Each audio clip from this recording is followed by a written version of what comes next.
సువార్త మత్తయి సువార్త 8వ అధ్యాయము 19, 20 వచనాలు చూడండి. ఆయన దీనస్థితి ఎలా ఉందో చూడండి. మత్తయి సువార్త 8వ అధ్యాయము 19, 20 వచనాలు.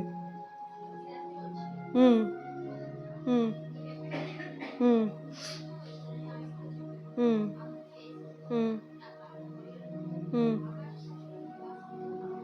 ఉమ్, ఉమ్, చాలు. ఇక్కడ చూడండి, మనుష్య కుమారునికి తలవాల్చుకొనుటకైనను స్థలము లేదండి ఇక్కడ. అంటే ఎంత దయనీయమైన పరిస్థితి అండి. ఇప్పుడు ఇక్కడ ఉన్న మనందరిలో తలవాల్చుకోవడానికి ఇల్లు లేని వాళ్ళు ఎవరైనా ఉన్నారా? లేరు. మనం ఇంటికి వెళ్ళగానే ప్రేయర్ అయిపోగానే ఇంటికి వెళ్ళటానికి, హాయిగా పడుకోవడానికి మనకంటూ ఒక నివాసము ఉంది. వెళ్ళి రెస్ట్ తీసుకోవడానికి మనకంటూ ఒక ఇల్లు ఉంది. కానీ యేసుక్రీస్తు వారికి తలవాల్చుకొనుటకైనను స్థలము లేదండి. అంటే అంత దయనీయమైన పరిస్థితి. అంతేకాకుండా వడ్లవాని పనిచేసే యోసేపు కుటుంబంలో జన్మించాడు. ఏదైనా రాజుల కుటుంబంలో జన్మించారా? లేదండి. అంటే అంతగా తగ్గించుకున్నాడు. దేవుడు ఎందుకు తగ్గించుకున్నాడు అంటే దేవుడు చెప్పాడు కనుక, దేవుడు తన గురించి ఇది రాసుకున్నాడు కనుకనే ఆ రీతిగా చెయ్యాలని చెప్పేసి తగ్గించుకున్నాడండి. అంతేకాని తండ్రి నాకెందుకు ఇంత దీనస్థితినిచ్చావు, కనీసం ఇల్లు కూడా లేదా, అంటే తినటానికి కూడా లేదా, ఇట్లాంటి పరిస్థితి ఎందుకు ఇచ్చావు, అలిసిపోతే రెస్ట్ తీసుకోవడానికి ఇల్లు కూడా లేదా అని చెప్పేసి యేసుక్రీస్తు వారు ఎప్పుడు కూడా తండ్రి మీద సణిగినట్టు కానీ గొణిగినట్టు కానీ ఉండదండి. అదే మనమైనట్టయితే మనకేదన్నా కొంచెం సమస్య, అంటే ఆర్థిక పరిస్థితే కావచ్చండి, కొంచెం ఆర్థిక పరిస్థితి ఏం చేస్తాము, ఎందుకు నాయన ఈ పేదరికంలో పుట్టించావు, ధనవంతుడిగా పుట్టించవచ్చు కదా, ఫలానా ఇంట్లో పుట్టించవచ్చు కదా అని సణుగుతా గొణుగుతాము. అదే ఏదైనా అనారోగ్యం వచ్చిందనుకోండి, అప్పుడు కూడా ఇంతే, నాకే రావాలా ఈ రోగం అని అంటాం. హైందవులంటే వదిలేసేయండి, ఎక్కువగా అనేది 99% ఎవరంటే క్రైస్తవులే అంటారండి. ఈ మాటలన్నీ ఎవరంటారు? క్రైస్తవులు. అన్నీ తెలిసిన వాళ్ళే అంటారు, నాకే రావాలి ఈ బలహీనత, వాళ్ళు బాగున్నారు వీళ్ళు బాగున్నారు కదా, నాకే ఎందుకు రావాలి అని మాట్లాడతారు. కానీ యేసుక్రీస్తు వారు ఎప్పుడూ ఎదురు చెప్పినట్లుగా లేదు, తండ్రికి ఎదురు మాట్లాడినట్టుగా లేదు. అతడు తండ్రి ఏదైతే చెప్పాడో యేసుక్రీస్తు వారు తూచా తప్పకుండా ప్రతిదీ పాటించాడండి. అందుకే యేసుక్రీస్తు వారు ఒక మాట గుర్తు చేస్తున్నాడు చూడండి. హెబ్రీ పత్రిక 10వ అధ్యాయము 5వ వచనము. హెబ్రీ పత్రిక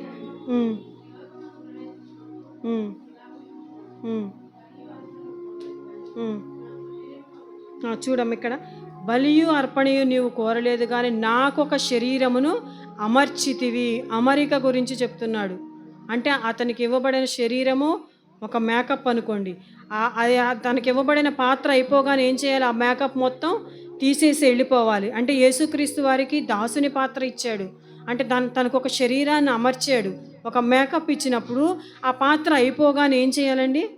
అది తీసేసి వెళ్ళిపోవాలి. అంటే తండ్రి తన కోసం రాసుకున్న మాటను ఇక్కడ యేసుక్రీస్తు వారు జ్ఞాపకం చేసుకుంటున్నాడండి. నాకు ఒక శరీరమును అమర్చితివి. తర్వాత చూడండి,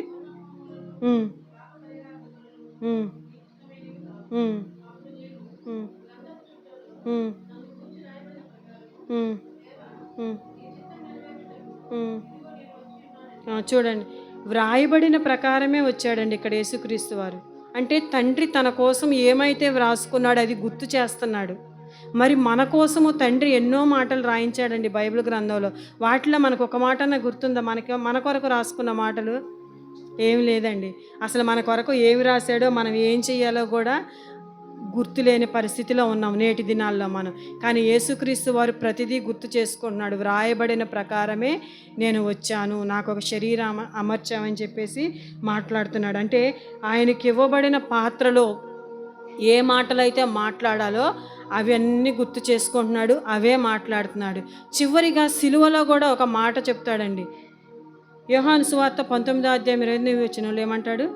నేను దప్పిగొనుచున్నాను, సమస్తము సమాప్తమైనది నెరిగి ఏం చెప్తాడండి?